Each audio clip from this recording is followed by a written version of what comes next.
Welcome to today's Explainer. We're going to unpack a tense, incredibly high-stakes situation playing out in one of the world's most glamorous cities. We're talking about Dubai's climate paradox and the ultimate price of pretending. Imagine the immense, almost incomprehensible physical and financial cost of manufacturing a literal winter wonderland right in the middle of a deadly, scorching desert.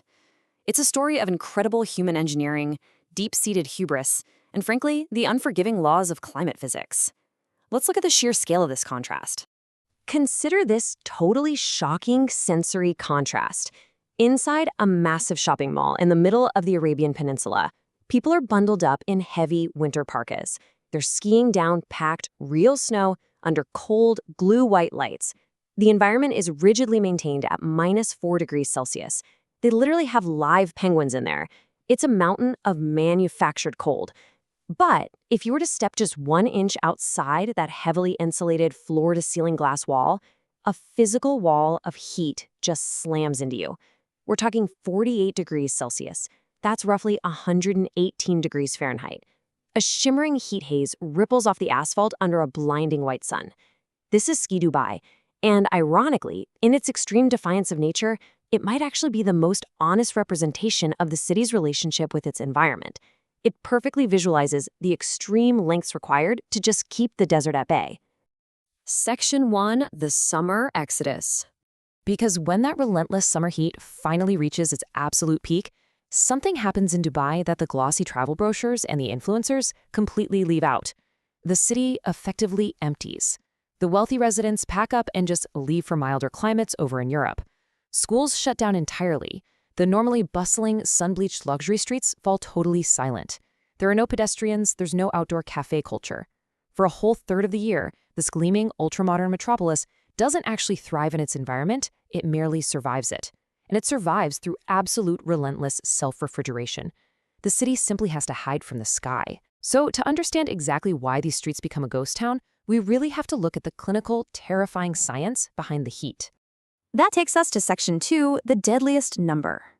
To understand the exact biological limits of human survival in this region, we have to look at this hidden antagonist, wet bulb temperature. Now, this isn't just about how hot the air is. That's the dry bulb temperature you normally see when you pull up a weather app. Wet bulb temperature is a much more complex metric, combining heat and humidity. And why this matters, why it's absolutely crucial, is because it determines a very specific physical threshold, whether or not the human body can actually cool itself down through the evaporation of sweat. When you're looking at a high wet bulb temperature, you aren't just looking at a really uncomfortable day. You're looking at a day where the physics of human biology begin to fundamentally break down. When that wet bulb threshold is breached, a highly suspenseful biological sequence kicks off. First, the ambient humidity from the Gulf rapidly rises right alongside the severe desert heat. And because the air is already totally saturated with moisture, the sweat on your skin simply stops evaporating. It literally has nowhere to go. Next, the human body loses its primary natural defense mechanism for regulating its internal core temperature. Your biological engine essentially loses its radiator. And finally, fatal heat stroke occurs. What you really should take away from this is a terrifying reality. Past a certain wet bulb threshold, it doesn't matter how much water you drink. It doesn't matter if you're a perfectly healthy athlete resting in deep shade.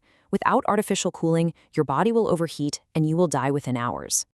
Now, you might be wondering, well, don't other desert cities deal with extreme heat? Yes, they do, but Dubai is uniquely cursed by its geography. We can basically call it the bathtub of the Middle East. Unlike incredibly dry desert cities like Phoenix or Las Vegas, where sweat evaporates instantly and cools you down, Dubai gets absolutely no geographical mercy.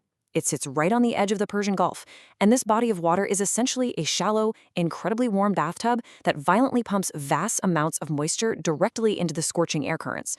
So Dubai gets the absolute worst of both worlds, suffocating, dense sea humidity combined with punishing, radiating desert heat. It is a localized atmospheric pressure cooker. Let's move on to Section 3, the life support metropolis. Knowing the deadly physics of the environment, you start to realize the entire urban landscape operates less like a traditional city and a lot more like a massive, fragile survival mechanism. Think about a traditional city for a second. You have open-air transit stops, public parks, standard building HVAC units. In Dubai, they don't just have bus stops, they have sealed, fully air-conditioned glass shelters because waiting outside for 10 minutes could literally be medically dangerous. Instead of public parks and town squares being the center of civic life, that life is forced into hyper-futuristic, climate-controlled indoor malls. And to power all of this, they aren't just using standard AC, they rely on massive, humming industrial cooling plants. Air conditioning here isn't a luxury, it is literal life support. Really think about the precarious nature of this reality. There's a quote that sums it up perfectly. The city is a refrigerator the size of a metropolis, and a refrigerator only works as long as the power stays on. A staggering, almost unbelievable share of Dubai's total electrical output exists for one singular purpose: to manufacture cold in a permanent, never-ending war against the outside atmosphere. Every single apartment building, every mall, every sealed bus shelter is an active battlefront. The city's survival is entirely dependent on an unbroken chain of massive energy consumption, because if the grid fails during a summer wet bulb spike, the city becomes uninhabitable in a matter of hours. Which forces us to look at Section 4, two possible futures. As global temperatures continue their relentless, measured rise, this massive refrigerator is having to work harder and harder every single year, and that's pushing the region to a serious existential crossroads. Path A is true sustainable adaptation. This is where Dubai leverages its immense wealth to totally decarbonize its grid, investing heavily in vast solar panel fields, engineering massive architectural urban shade, and actively transforming into a working green model for how cities might survive a warming planet. But then there's Path B. If they don't adapt, the summers simply lengthen. The dangerous wet bulb days increase. The sand slowly creeps against the glass towers, and this booming, year-round metropolis quietly and slowly contracts, retreating into nothing more than a seasonal winter resort for the wealthy, before emptying out again. Let's zoom all the way back in from the macro scale of the city to the micro level. Picture a single manufactured snowflake inside Ski Dubai. It melts almost instantly into a droplet as that blinding desert sun beats against the glass on the other side. It's a beautiful, yet deeply tragic representation of the staggering energy and financial cost required to fight the surrounding environment. Dubai built the indoor snow to prove a point. They wanted to prove that the desert could be conquered, that technology and capital could ultimately beat geography. But that brings us to a final, lingering question. When do we mistake the cost of holding a line for proof that the line will hold? The snow doesn't actually prove the desert is conquered. It just proves how much it costs to pretend that nature can be outspent forever. Empires and great cities rarely fall in a single dramatic day. They fall slowly, when the immense daily cost of fighting the unforgiving reality of climate physics just becomes too heavy to bear. It's a fascinating, urgent dilemma, and one that extends far beyond the borders of Dubai. Thank you so much for joining me for this explainer, and I'll leave you to think on that.